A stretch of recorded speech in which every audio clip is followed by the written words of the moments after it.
Okay, okay. Shooting na tayo. Shooting na. Teka muna. Sherilyn! Ano ba? Ano klaseng makeup artist ka? Makeup pa naman yung artista mo. Ano ba? Makeup? Yung cleavage. Dali. I-highlight mo yung cleavage. Ganito, ha? Ano ka? Wendell, kinig ka. Ikaw ang boyfriend. Ikaw ang leading man dito, Yes, ha? correct. This is your launching movie. Ngayon. Yan, oo. Aramina, ganito ha, ikaw ay may gusto kay Antonio. Okay? Dati na kayo mag-on, pagkatapos, biglang nagkahiwalay, nag-amnesia ka, ngayon parang nagkakagusto ka ulit. Ha? Okay? Okay. Ngayon, ganito mangyayari. Pag sinabi ko action, ha, Ton, ang gagawin mo, tatanggalin mo yung tapis. Yes, Direk. Ito po. Ay, Tatanggalin mo, ha? Pagkatapos, hawakan mo siya ng mahigpit na para bang gusto mo siyang, alam mo na. Yes, Direk. Ha? Ano naman, talagang in love ka kay Antonio. Ha? Okay? Okay? Alright, ito muna, sandali. Oh, Wendell, ha? Mamaya na yung kapet. Ay, wala nang araw, ano ba? Okay, ready na ba lahat? Ready na lahat? Okay, dali ha. Pag sinabi kong action. Ha? Ready? Oh, tingnan mo. Padali. Right, right. Okay, ha? Quiet, please! Okay. Rolling na ba? Rolling, rolling. Tapos? Okay. Camera ba? Apoy sa dibdib ng kaaway. Sequence 69. Take 1, action!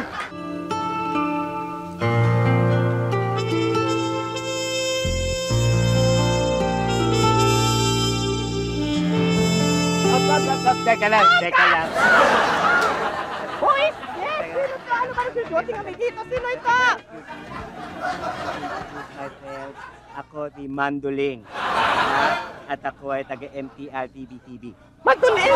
Yes. MTR, CBCB, anong ginagawa niyo dito? Nagsushooting kami. Alam mo, umupunta na kami ng araw. Sandali, sandali. Nandito ako para sabihin sa'yo na kayo ay lumalabag sa mga laws ng MTR TV-TV. Lumalabag sa laws ng MTR, CBCB. Lumalabag sapagkat kayo ang ginagawa niyo ito ay immoral. Immoral! Ano naman ang immoral sa ginagawa namin dito sa love story? Immoral. Ang title niyo pa lang, immoral na. Oh, ano ba yung title namin? Direk, apoy sa dibdib ng kaaway. Apoy sa dibdib ng kaaway. O, sino bang nalaban dyan? Ha? Diba? Siya at siya? Oo. O, sino ang kaaway? Siya. Siya, apoy sa dibdib ng kaaway. Dibdib ng kaaway. Napaka-suggestive, napaka-immoral. Parang apoy, parang nag-iinit na gusto mong... Hindi dapat. Kaya dapat yun. Napaka-cute ito naman ang utak ninyo. This is an art film, action, romance. Apoy sa dibdib. Nakita ko ang mga rases nyo. Oh. Hindi obra. Pinayagan ako ni Father Lily na i-view ang rases nyo.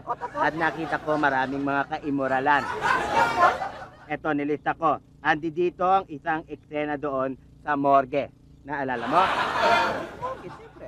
Oh, Meron papatay. bangkay to, ano? Yung bangkay, Oh. walang damit. Abay, siyempre, bangkay yun. Pero ba naman nasa morgue yung bangkay na wala na may Yan damit? nga sinasabi ko, nakahubad na nga, hindi nyo pa iginalang. Dapat nakahubad, nilagay nyo ng damit, nilagay nyo ng magandang barong na may matay. Ganon. Para hindi Sa morgue? immoral eh, immoral. Immoral yun? Immoral, hindi lamang yon. Yung isa pang eksena na yung isang bidang babae nanganganak, naalala mo? Oo, merong lumabas na sanggol. Yung lumabas na tanggol, Oo, pagkatapos? nakahubad. Ay, siyempre naman, sanggol yun, bagong labas. Meron ba naman sanggol na lumabas na may damit na Dapat kaagad? nilagyan mo ng lampin. At saka against yan sa labor code. Diba? Yan ay exploitation ng mga bata. Alam mo, inis na inis kami dyan sa MTR-TV na yung mga sex and violence. Yan ang ayaw na ayaw namin. Sex and violence, isang sanggol na lumabas sa isang bago pa anak. Totoo yan. Totoo yan. At huwag ka na magreklamo dahil baka ipatara ko hindi na ipalabas itong pelikula nyo. Di ba sasama ng pelikula ko? Totoo yan. At ginawa na namin yan. Ganon! Sa isang pelikula. Tulad na? Naalala mo yung pelikulang Bad Boy from Tutuban? Naalala mo yun? Oo. Pansamantalang itinigil muna ang pelikula. Bakit? Dahil title pa lamang ay immoral na. Tutuban? Bad boy from Tutuban. O, diba? Unang-una, ang bidang lalaki ay hindi na bata. Kamakatwid, hindi na siya boy. Hindi na siyang man. Man? Bad man. Batman? Kaya lang, hindi rin po pwedeng gawing bad man. Dahil merong copyright ang Batman, katunog. Kaya hindi po pwedeng bad man from Tutuban. Isa pa, sinabing bad. Dapat ay good. Dahil nagsaset ng good example. Dapat ay good man. Kaya lang hindi rin po pwede. Dahil sinabing Tutuban. Hindi in-specify kung saan. Kung sa north, kung sa south, o sa east. Parang sinasabing lahat ng boy sa Tutuban, bad. Kaya pinalitan namin ang title. Pinalitan namin ang Ano title yan? Ang bago na niyang title ay Salbahing Bata sa Soler Corner Rec.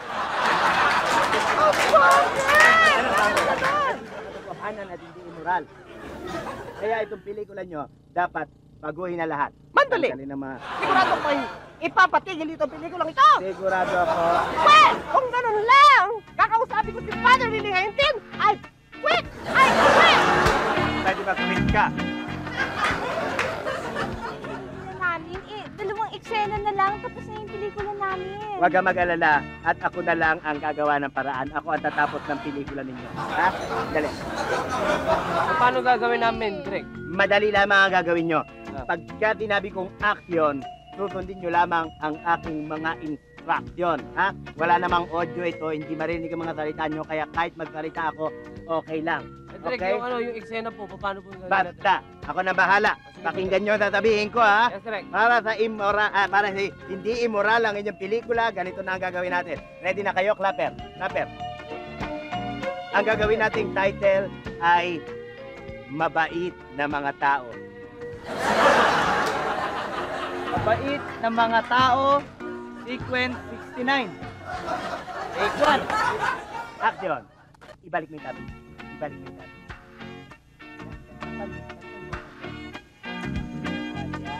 Yes, Direk. Dapat makita sa mukha mo na ikaw ay nahihiya sa iyong ginagawa. Nahihiya ka sa iyong ginagawa. Pati ikaw, iha, nahihiya kayo sa iyong ginagawa.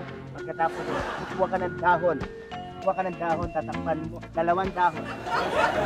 Tatakpan mo yung mga utong. Ikaw! Yan. Ganyan, ha? Yan ang eksena at pinagkikilinan dahil yan ay immoral. Yan. Cut! Hindi ba mas maganda? Anytime, anyone, anyhow. Halika manood at sumigaw. Anywhere in the world, everybody in the house.